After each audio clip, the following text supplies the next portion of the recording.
Good morning everyone, সবাই কেমন আছো? আশা করি সবাই খুব ভালো আছো, আমিও ভালো আছি। আমার নতুন একটা ব্লগে সবাইকে স্বাগত। তো আজকে খুব সকাল সকাল ব্লগটা শুরু করেছি।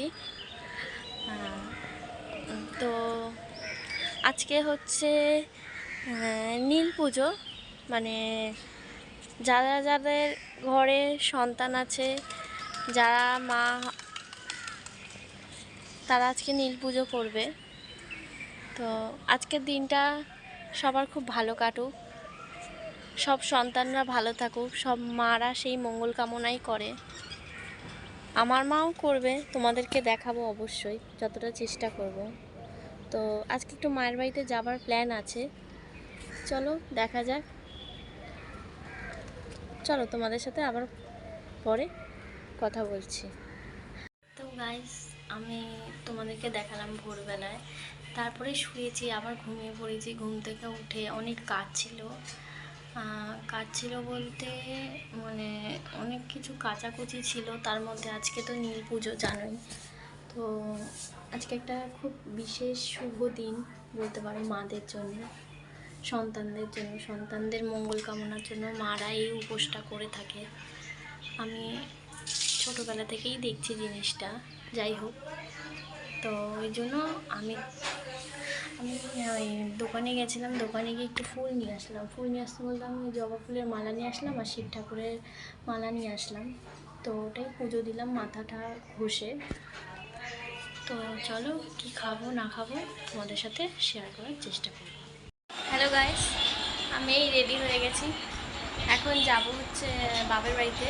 কারণ মা ডেকেছিল, কারণ মা তো নীল পুজো করে, এবার নীলের বাতি দিতে হয়। তো ওই জন্য আমাকে আর ওকে বলেছিল অনেক, মানে 6টার মধ্যে যেতে বলেছে, কিন্তু আমার এসি, মানে যেখান থেকে এসিটা নিয়েছে ওখান থেকে আমাকে ফোন করেছিল, কল করেছিল, বলেছিল 6টার মধ্যে ঢুকে যাবে। তো ওর জন্য বসেছিলাম। তো এখন আবার ফোন করলাম, তো ওরা বললো একটু লেট হবে, মানে রাত হবে। তো আমি বললাম না, বসে না থেকে চলে যাই মায়ের বাড়িতে, একটু ঘুরেও আসি। আর চলো যেতে তোমাদের সাথে শেয়ার করছি, চলো। তো আমি বাড়ি থেকে বেরিয়ে গেছি রেডি হয়ে, বেরিয়ে এই গাড়িতে উঠে এখন যাচ্ছি বাড়ির উদ্দেশ্যে। নিজের বাড়ি, বাপের বাড়ি, মানে বাপের বাড়ি মানে নিজের বাড়ি মেয়েদের, এটা একটা আলাদা ফিলিংস। যাই হোক, চলো যেতে যেতে আবার কথা বলছি তোমাদের সাথে সাথে। অ্যাট লাস্ট আমি চলে এসেছি বাপের বাড়িতে, চলো ঢুকছি।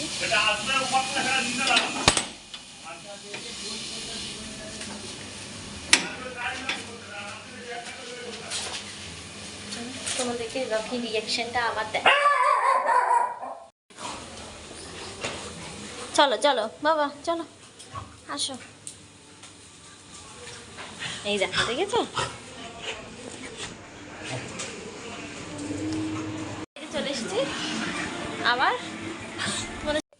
এই দেখো, তোমাদেরকে দেখাই, দাঁড়াও। মা পুজো দিয়েছে,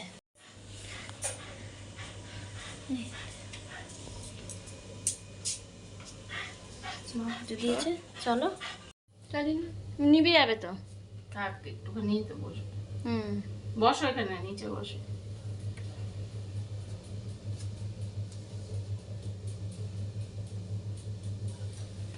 বসো। তো তোমরা দেখলে মা পুজো দিয়েছে, সেটা আমি তোমাদেরকে দেখালাম। তারপরে মা বলল তোরা দুজনে বস, তোদেরকে একটু বাতিটা একটু ছোঁয়াই গায়ে, এটা শুভ ভালো। তো ওই জন্য ওখানে আমি আর কোনো কথা বললাম না তোমাদের সাথে, এই জন্য এখানে ভয়েস ওভার দিয়ে দিলাম। তো মা আমাকে প্রথমে করে দিল, তারপরে ওকে করলো। চলো মা, ওই তোমাদেরকে যে বললাম যে আরতিটা দেবে, ওটা মাথায় নিয়ে নিলাম। তো এখন একটু বসি, তারপর আবার বেরিয়ে যাবো। চলো তোমার সাথে আবার পুরোটা শেয়ার করছি। আর এই দেখো রকি, রকি পাপা, এই দেখো, সবাইকে হা বলে দাও, হাই। এই যে বাড়ি চলে আসছি, বাড়ি চলে এসেছি মানে শ্বশুরবাড়িতে আবার চলে এসেছি। এই যে একটা বাটা নিয়ে নিয়েছি আর একটা কর্নেটো নিয়ে নিয়েছি, কারণ আজকে তো আমি নিরামিষ খাচ্ছি, আমিষটা খাবো না। চলো আমার রাতে তোমাদের সাথে কথা বলছি। তো ফ্রেন্ডস, এই দেখো মা আমাকেই এই দেখো মাই গেঞ্জিটা আমাকে দিল আর নায়রার একটা সেট দিল, তোমাদেরকে পরে খুলে দেখাবো। আর ওকে এই দুটো গেঞ্জি দিল, মানে রাফ ইউজের জন্য, বেরোয় ঠেরোয় তো। আর এই দেখো আমার বাবা এই রাজস্থান থেকে এই ফ্যানটা অনেকেই দেখেছো, অনেকের কাছে আবার আছেও। এই ফ্যানটা এনেছে বাবা, তো সেই দিনই আমাকে বলেছিল নিয়ে যেতে, তো নিয়ে যাইনি, আজকে গেলাম যেহেতু নিয়ে চলে এসছে। চলো আবার পরে কথা বলছি তোমাদের সাথে। ব্লগটা আর কন্টিনিউ করিনি, আজকে আমি দুপুরবেলা তোমাদের সাথে খাবারটা শেয়ার করতে পারিনি। আজকে দুপুরবেলা করেছিলাম লাউয়ের তরকারি, যেহেতু আমি নিরামিষ খাচ্ছি। আর রাতে হচ্ছে ভাত আর বাটার দিলে আমি নিয়ে এসেছি, তো আলু সেদ্ধ দিয়ে বাটার দিয়ে খাবো ভাত। আর সেটা আর কি দেখাবো, এইটুকুনি ভাত, আর মানে এটা আর কি দেখাবো। ওই জন্য সবাইকে আজকে এতটাই ব্লগটা কন্টিনিউ করলাম। সবাইকে গুড নাইট, সবাই ভালো থেকো, সুস্থ থেকো, আবার দেখা হবে, টাটা।